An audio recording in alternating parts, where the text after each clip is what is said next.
The Ensemble podcast is intended for professional financial advisors. This content is created in partnership with our sponsor, Net Wealth Investments Limited, ABN 85090 569 109, AFSL 230975, and is limited to publicly available information. Before acting on any general advice, you should consider whether appropriate and obtain financial advice from a qualified financial advisor. Ensemble does not hold an AFS license and does not provide any financial advice or services or endorse any general advice. If a PDS or IM exists, you should obtain a copy and review it thoroughly before making a decision. AdviceTech. As if it wasn't enough to be across TMDs, Alpha, Beta, Rule of 72, and all the other nuances of financial advice. Now, advisors are expected to be across all the technology options too, and there's so many of them. But never fear, Peita D is here. Join me each week on a journey of discovery through the software and apps on offer for advisors and advice businesses. So let's dive in, fellow advice explorers. This podcast is proudly sponsored by NetWealth. Imagine a world where you can offer clients access to local and international investments. A world where you can engage with clients meaningfully, backed by powerful data and insights with mobile-friendly technology. A world where you can build business efficiencies through scaled managed accounts and bulk reporting. And a world where you can get all the latest news, research and insights to spot the changes that really matter. Wealth is more than just money. It's about opportunity and progress. A world of opportunity awaits you at netwealth.com.au/woo. Hello and welcome to the Ensemble AdviceTech podcast. I'm Peita Diamantidis, and the guest joining me here today to deep dive into Life Tech Assist is an avid fisherman, was treasurer for his local football club before heading north for what I presume is the sun and the fishing, and has worked for insurers, a dealer group, and is now doing his very own thing. Thank you so much for joining me on the show, David Spiteri. Woo! Thank you very much, Peter. Pleasure to be here too. Fantastic. And I feel like we could spend a lot of time on the north and the fishing, but, you know, we've got to get into the serious business of advice tech and this stuff. So we'll have to do that offline because I'm excited to hear about the move. Before we do dive into Life Tech Assist, then let's get to know you through your tech use. Let's start with, and the listeners all know where I'm going to go because they've heard it each time on the episode. What is your most used emoji? Do you even use emojis? I'm going to disappoint you here, and I don't use an emoji. None whatsoever. If anything, it will just be the thumbs up. Right. It's almost like an okay, but I don't use We are on episode 33, folks, and this is the first time somebody doesn't use emojis. This is fantastic. I love it. Always one to be different, David. I love it. I love it. Now, how about smartphones? We all just can't live without them, really. If you had to wipe everything off your smartphone and just keep 3 apps, what are the 3 apps you'd keep? Oh, well, you did introduce me saying that I'm an avid fisherman. Yes. One of the apps is called Windy. Ooh. Which gives you the weather forecast or the wind forecast. So that allows me whether to go fishing or not. The second one is called Tides, AU. And it's about checking the tides. Yep. So the best fishing times to go is awesome. Based on the tides. Yep. And the third one, I'm not sure. Oh, you sound like you're set with your 2 fishing ones. Well, it's just pretty set with the fishing, but maybe, look, I do like the AFL, so maybe the AFL app. Oh, yeah, good call. Good call. Yeah, look. And look, you know what? While we're on tech, and unrelated to advice tech, folks, I apologise for this, but I've got to ask the question, when you're fishing, do you use one of those things that you see on TV where they're sort of looking down into the water through, like they use a piece of tech to sort of see what's underneath them? Do you use that, or is that cheating? No, that's cheating. They got the cameras there, and it's all that stuff. Like it's almost like ultrasound, not ultrasound, but you know what, sonic boom or something that they do where they can sort of sense if there's much life underneath them. Yeah, it seemed like cheating to me. It's not so much cheating, but just to set it all up and the cost to set it up. Right. It's really for filming purposes. Yeah, fair enough. That's fair enough because you could be sitting out there for hours and nothing doing. I guess that makes sense. All right, let's dive into Life Tech Assist. Now, we've actually been on a bit of an insurance kick on the show recently, having just interviewed CDM Solutions, the episode before this one. Now, Life Tech Assist is relatively new. Do you want to talk us through sort of broadly what it is and what angle it's coming from? Yeah, sure.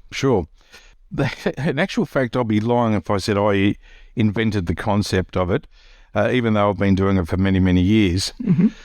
But the concept is providing independent technical support for all life insurance inquiries, as well as providing a library of a squillion documents that helps them with, choosing products, recommending. So there's a whole library of all insurance documents, as well as the insurers have got on board as well, and all of their marketing material. So I guess the logic behind it is strategy, product, and marketing. That's okay. Strategy, product, and education. Education, I should say. Yeah, which is that feels like a never-ending piece of string with insurance, doesn't it? Like the education that advisors sort of need to keep up with. Yeah. And interestingly, aside from direct from the insurers, which each of them have huge education resources, but aside from that, it's actually not easy to get something that's sort of independent from all that, right? It's actually difficult to get information that way. The only independency you tend to get, sort of, is from the software, your comparison software. But even that, can be pulled apart if you really, really need to. Right. And on an education front, I actually noticed it just the other day. I was on doing, and my weekly CPD to try and just keep on top of it during the year. And to find something on insurance is actually not easy, to be quite honest. So it's something that I do see as a bit of a gap. So is that sort of what drew you to this? Aside from, of course, for those of you that don't know, David's been the talking head on insurance for a very long time in our industry. You and I were on a roadshow many years ago, and I remember you talking, for a dealer group, talking all about insurance, and you've been doing that for a while now. But clearly you saw there was a gap, or did somebody approach you and go, David, we really think you should be filling this need in the market? I'll be lying if I take the credit for the concept. I actually had a different business mindset to look after claims for clients. Yeah. And it was through probably pressure from the advisors once I left my previous employer. Yep. That they continued to call me regarding technical inquiries and things like that. And they're the ones that put the notion in my head to, hey, why don't you open up your own technical support? Yeah. Nobody does it. It's independent. You seem to know your stuff from A through to Z. And I probably got that maybe a dozen times. And I end up getting 2 or 3 of those advisors and said, well, what do you really want? What are you talking about? Because it's actually what I like doing. I love providing education to advisors. And just to give you a bit of a niche, the last 18 months with the new income protection product, we've had well over 100 changes just from that product suite from insurers. So it's just been so I don't know whether it was timing or what, but it's worked for the better, and it's on a subscription basis. They priced it for me. They said what they're after, and lo and behold, it took me 6 months to set up. Crossing my fingers, crossing my legs, thinking, okay, we'll see how we go. Already been 6 months out of a job. Let's see what the next 6 months bring. Yep. And 12 months on since launch in March last year. Yeah. It's been awesome. Absolutely awesome. There is a need for it. And that's been clearly established by the subscriptions taken up, as well as many AFSLs seeking some of the services that we offer. Yeah. So let's talk through sort of the elements of the subscriptions so people can understand. So clearly, there's tools they can access online via the membership. So it's like there's the place where they can get a whole lot of those materials, I'm betting. But it sounds like what you've added to the materials is the ability to respond to queries. So like a scenario somebody has or a challenge they're facing, and you can then respond individually. Is that the case? That's exactly the case. Okay. To write a book, and I've been asked from many of my employers, why don't you write down the most asked question that you get? And it is impossible because it's all about an individual circumstance. Yeah. And you just can't put it in writing. Every query is different. Hot off the topic at the moment is the income protection with the agreed value and the indemnity, the older style policies, and the pricing. Yeah. How do we get to recommending something that's on the market today, which is of lesser quality, and how do we meet best interest duties? Yeah. And that's a question that seems to come up over and over and over again. Yeah. So there are processes that we put in place to ensure that it does meet clients' best interest, as long as we've done these steps beforehand. Right. But there is, another one is claims. Clients ring me up. They've got this condition. Is it worth claiming, or can they claim? Or a claim's been declined. Is it right? And there's many times I'll just do, a bit of a check to see, if I feel that the claim that's been declined is correct, or is there another avenue to take? Yeah. And it's funny, once I set up the business, look, I've been in insurance since 86, and I set up the business predominantly for risk specialists. Yep. Okay. So risk specialists is what I had in mind. And lo and behold, I now work with, and I'm very fortunate and honoured, and I thank the members. I work with around 250 members now. And if I really broke up the business, nearly 70% of the advisors that subscribe to the service will only do 30% or less insurance. Okay. So the majority of their business is probably superannuation investments, all that sort of stuff. Correct. But of course, what happens with super? Well, lots of people have policies in super, and then suddenly you're reviewing this. It's a can of worms, that stuff, isn't it? So yeah, it certainly is, and it's something that I didn't think. I actually didn't think until probably 12 months now, and I started thinking, well, you know what? If there was an investment service like this, and I was still advising, I can do the insurance pretty easily. Yeah. Come to investments, I would need seek some help, assistance on that side. Yeah, absolutely. So I really get where they're coming from, and it's great. I really enjoy talking to all the members, and it's been good. It's been good fun. And to that end, like, just sort of understanding, 250 is a great number a year in. So congratulations on that. It's fantastic. Thank you. The sort of breakdown of the type of members, like, are you finding that it is mainly just the advisors, or are you getting power planners that are making inquiries? Like, who are the bodies that you're dealing with as part of utilising the membership? Yeah, so with the membership, I do a bit of work with some AFSLs. Yep. So I've got 2 or 3 reasonably sized AFSLs that I do work even from a compliance perspective. Oh, yeah. Strategy text, and almost feel like I'm part of their staff, which is great.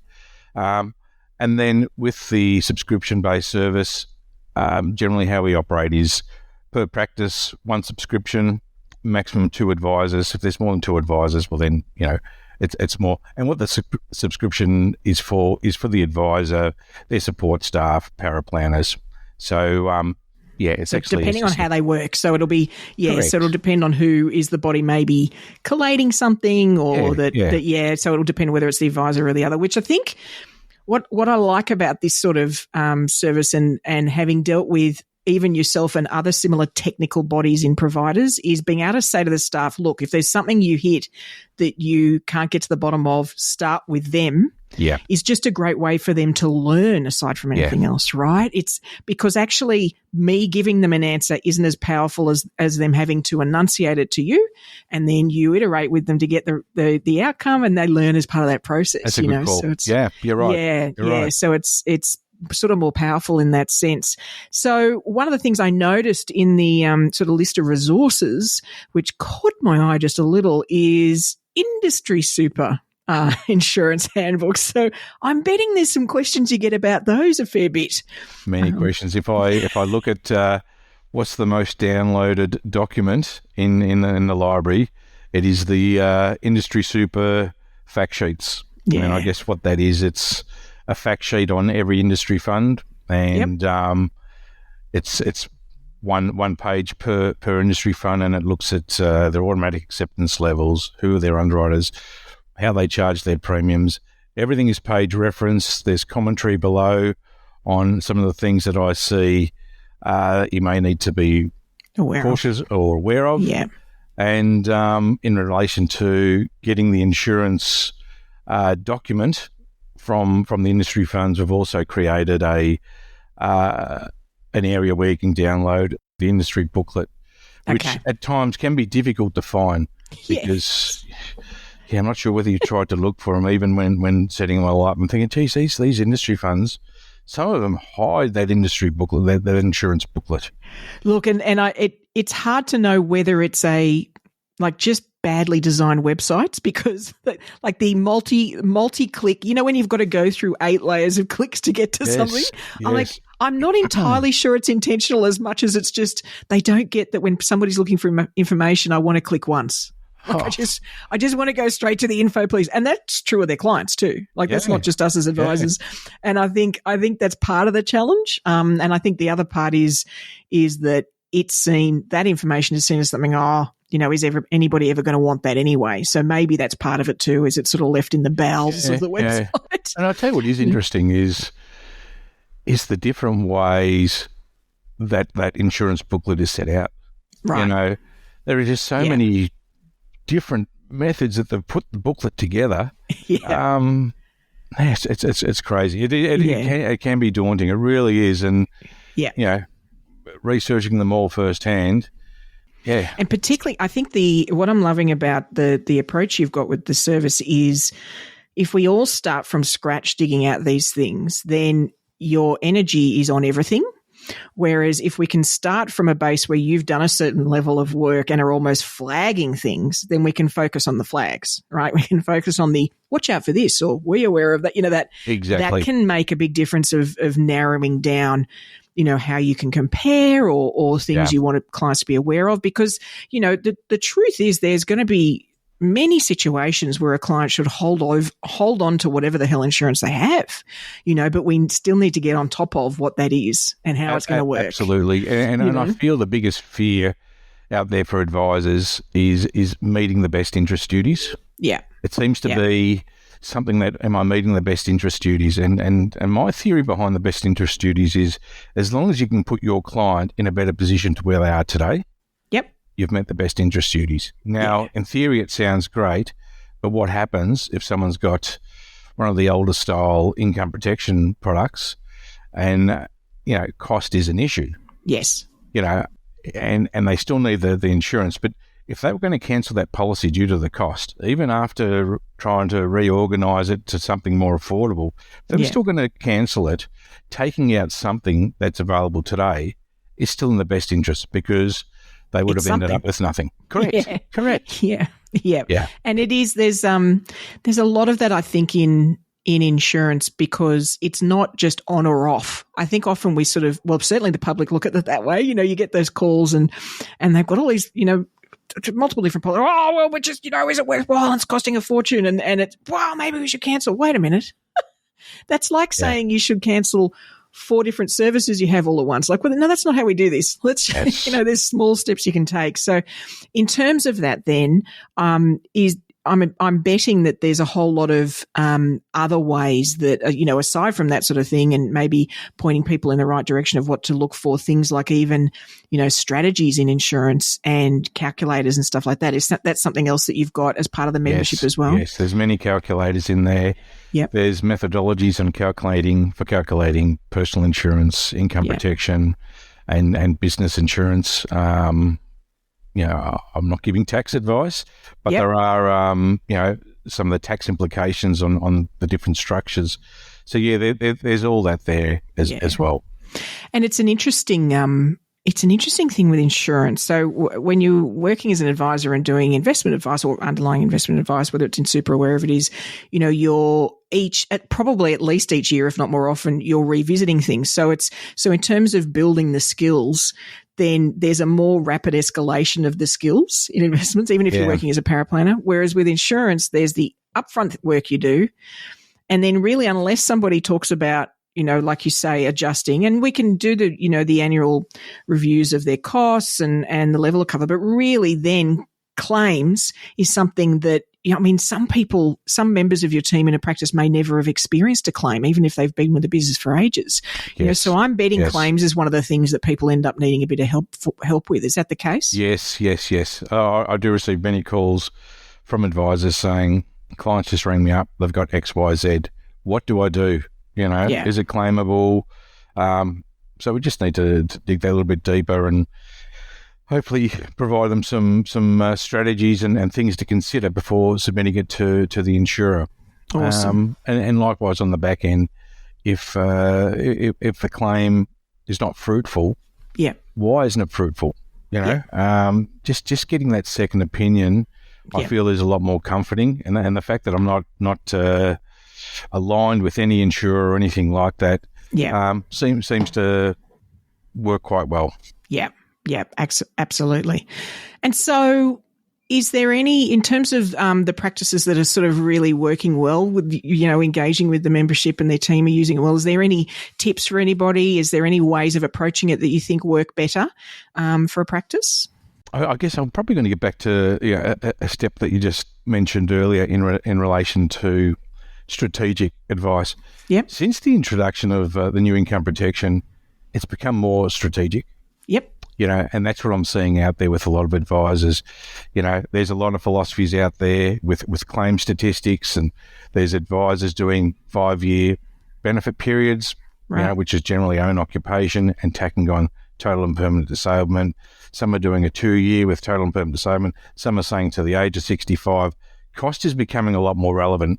And if we look at the new range of income protection available, they're not like they used to be, right, where they were much of a muchness. Yeah. There's some real niches that insurers actually specialise in. Okay. Which I call their sweet spots. Yeah.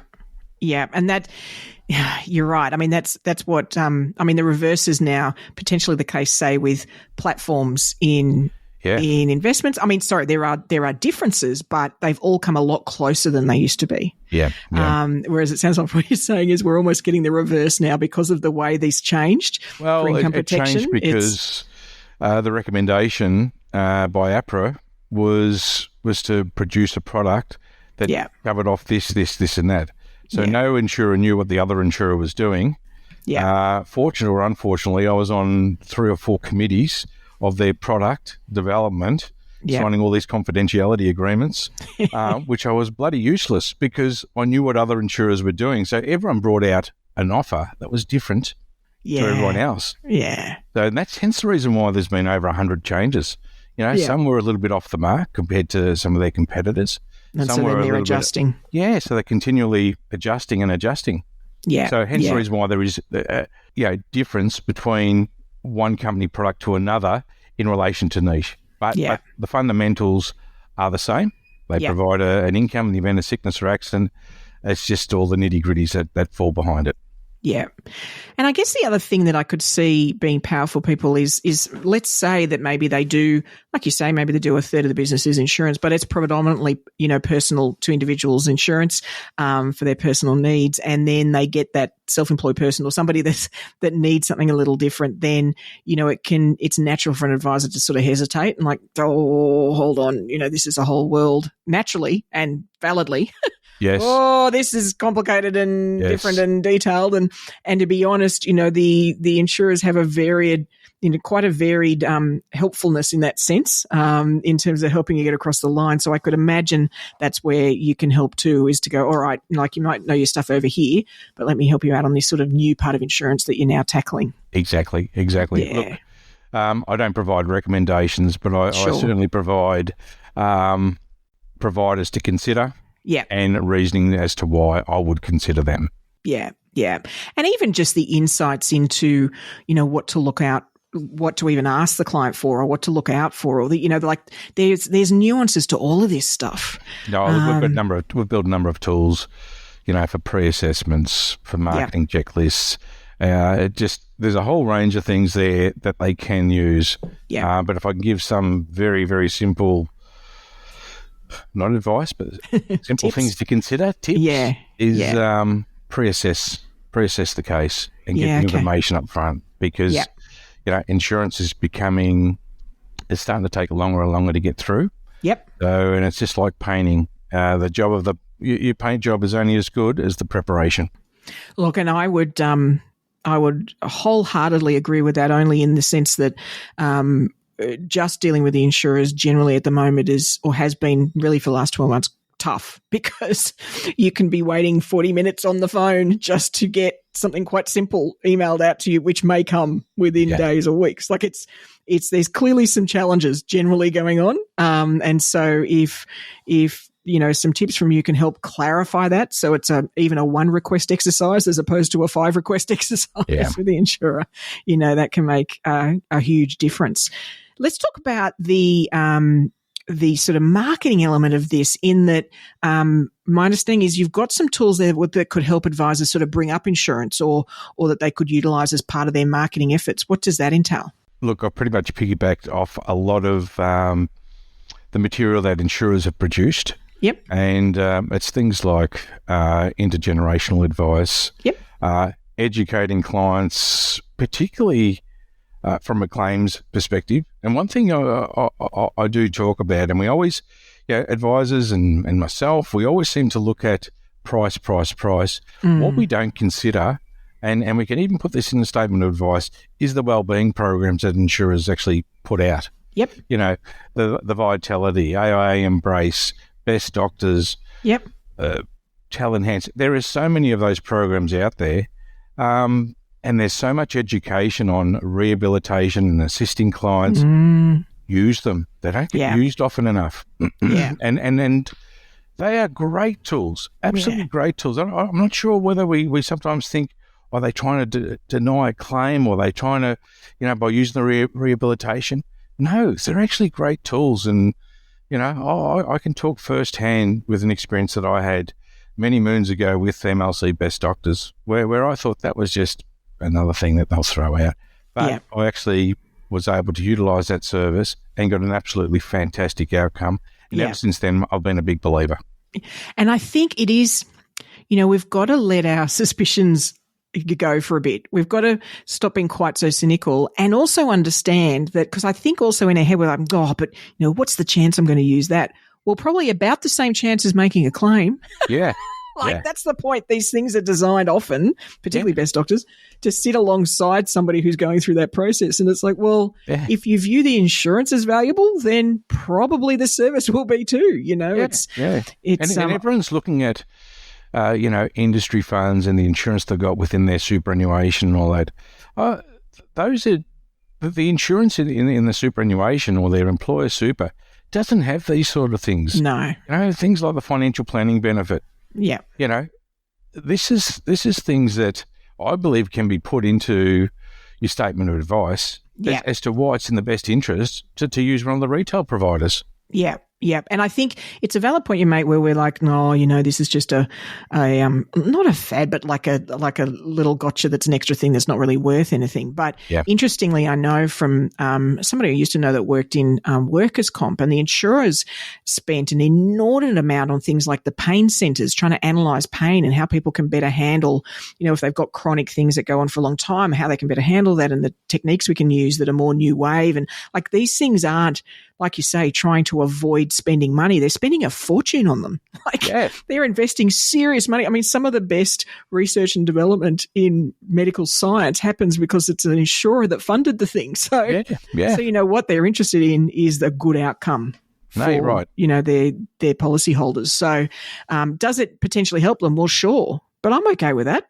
If it's a win for both the client and the insurer, then I'm okay. That sounds good to me. And look, there's also tools available that assist the clients, with the claim, or assist clients that has, an immediate family member with a condition. Yeah, they can utilize the service. They're the things that I would be talking about, rather than just price.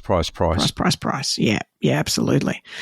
So then what are you seeing, as you sort of work forward? And I know it's been really sort of early days, like you're not a long way into it, but are there extra queries that are starting to come up, or there are other things you think you'll add to the service or add-ons or anything like that you think you'll develop over time? Yeah. Well, I just did a paper on the best paying life insurance companies. Yeah. Based on factual evidence. Yes. So I'll continue to do those sorts of things because it tends to create a fair bit of interest. Mm-hmm. But look, the resource library from a AdviceTech Assist has around about 50 or 60 documents. They're continually being reviewed, continually being updated. Insurers are bringing out some good stuff. So I've got some of their stuff on there as well. But pretty much focusing on continuing to grow the library. Yeah, I'm finding that a lot of the members are looking for material that they can use with their clients. Yeah. So that's the sort of things. And something that, I do pride myself on is looking at an independent assessment, between insurer to insurer. And that's something they can't get off the shelf anywhere. Yeah. And I think you're right. I mean, when you look at best interests and our obligation to do enough digging, I've simplified the expression there, but to do enough digging, then without something like what you're offering there, then really the only digging you can do is individually into each provider. That's correct.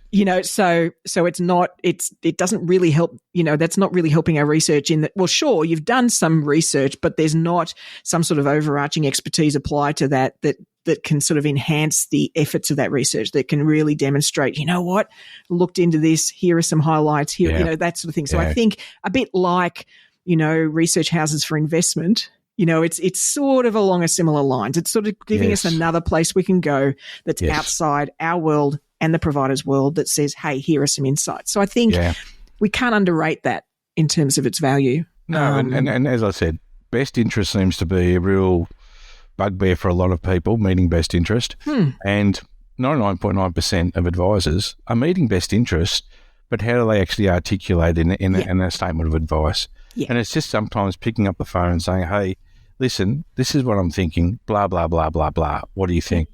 And you can provide some commentary and say, look, fantastic, and the reason why I'd do what you're doing because of this, and that. Yeah. There's some of your strategy text. Yeah. Just in a conversation. Yes. And I think that's one of the things I'm sort of coming to grips with too is it's not that the thinking hasn't happened, it's how do we substantiate the thinking. Absolutely. Right. Absolutely. And so that's we've got to separate those two things because they're not the same. So even being able to have the conversation with you, substantiate that outcome, and then take a step from that. That is all wonderful, breadcrumbs. As evidence of the work done, which is really... reliance on comparative software. Yeah, just it doesn't do it, because if you actually really understand how the comparative software works, it's based on benefits and features, and not all benefits and features come into play in scenarios. Right. So it may be rated a better product, but that benefit of, for example, paying a terminal illness up to $5 million for someone that's got $2 million worth of cover. And company rated a bit lower, because the terminal illness benefit is up to $3 million, doesn't come into play. Yeah. So it's just not even relevant. It's not even relevant. Yeah. And look, I heard it must have been an old risky, I've got to say, heard a great analogy where they said, similarly, when you see those ratings or those comparisons, it's like saying, the Porsche is the best car ever, but you've got somebody with a toddler goes, well, I can't put my car seat in the Carrera. Like, are you serious? It's that, yes, it's great, but it still doesn't apply. Like, that's not, for this scenario, it still doesn't get us what we need, So I'll try and fit him in there. I'll try and compromise something else. Surely, can we not jam that in?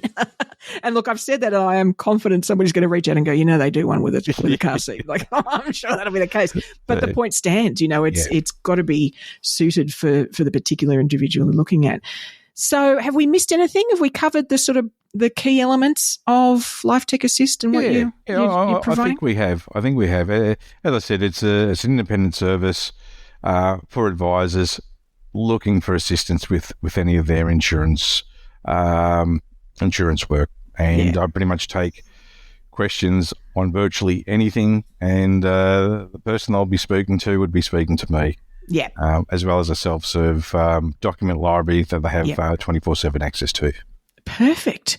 All right, Advice Explorers, if you'd like to find out more about LifeTech Assist, then the website link is in the episode show notes, along with David's LinkedIn details. So if you want to reach out and nudge him and ask more, then I'm sure he'd be happy for you to do that. I'm actually so glad we're still able to get access to the wealth of your knowledge, David, because you've been around and I've watched a whole lot of sessions and got huge value. So we can't lose that IP. We need to hold on to all of that experience you had. So I'm really hoping that this takes off and you stay around for a long time to come. I think I'll be around for a while yet. And you're right. We've lost a lot of knowledge over the last 2-3 years. And it's something that I've always been passionate about insurance and working with advisors, working with insurers, and getting more people insured. I guess that's the key message out of all this too.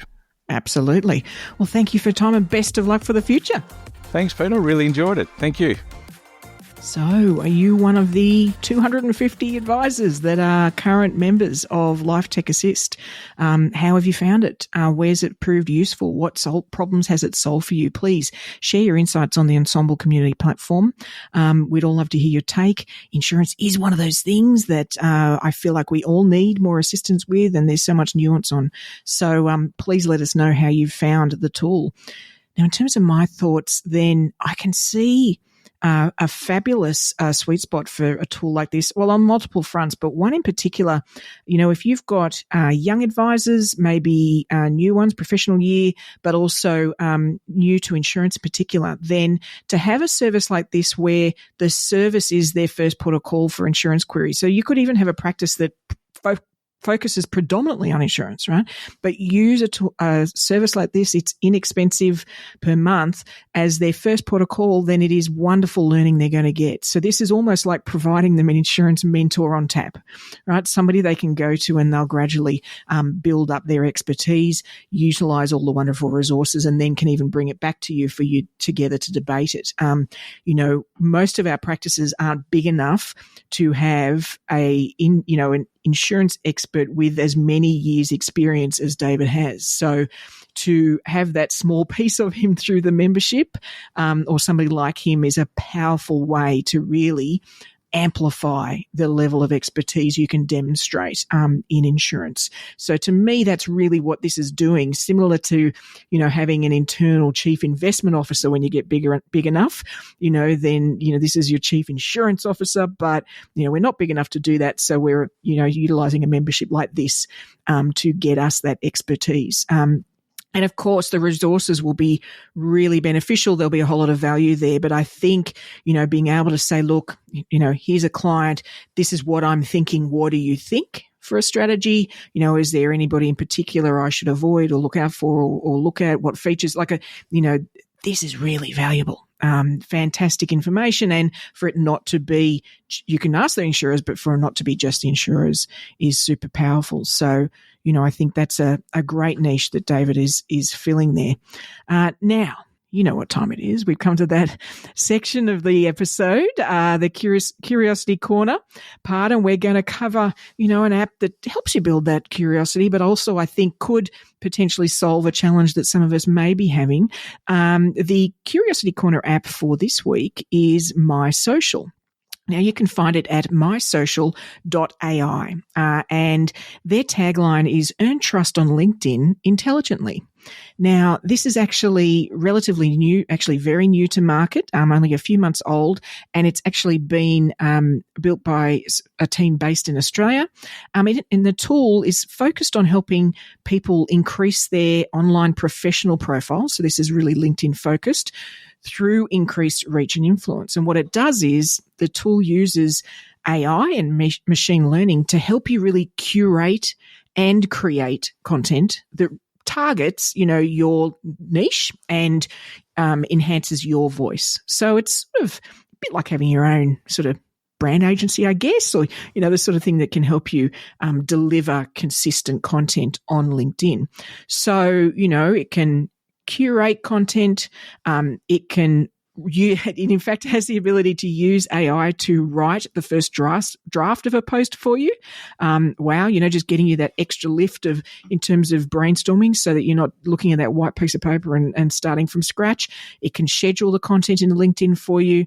It even has easy access to imagery you can pick from for a post. And their aim over time is to have it learn your tone of voice so that as you use the tool more, when it does come up with sample posts you could make on a particular topic or to share a particular article, then it's going to sound more and more like you in the sample text it comes up with. So, like I said, it's only a few months out, but I would check it out, give it a try, let me know what you think. And, I myself am going to be looking at it and just seeing if it can take out some of the manual and brain struggling element of coming up with content for LinkedIn. So I'll be checking it out too. Well, that's all we've got for this week, folks. Be sure to subscribe to the podcast so you'll get your AdviceTech fix magically sent to you each Friday. And, if you'd like a speaker at your next event to brief your audience on becoming bionic advisors, or if you've even like a facilitator in your business to inspire your team and get them innovating in a more natural way, then please feel free to reach out to me on LinkedIn/PeitaMD, PEITAMD. Otherwise, I'll look forward to turning up in your earbuds next week. And remember, Advice Explorers, stay curious.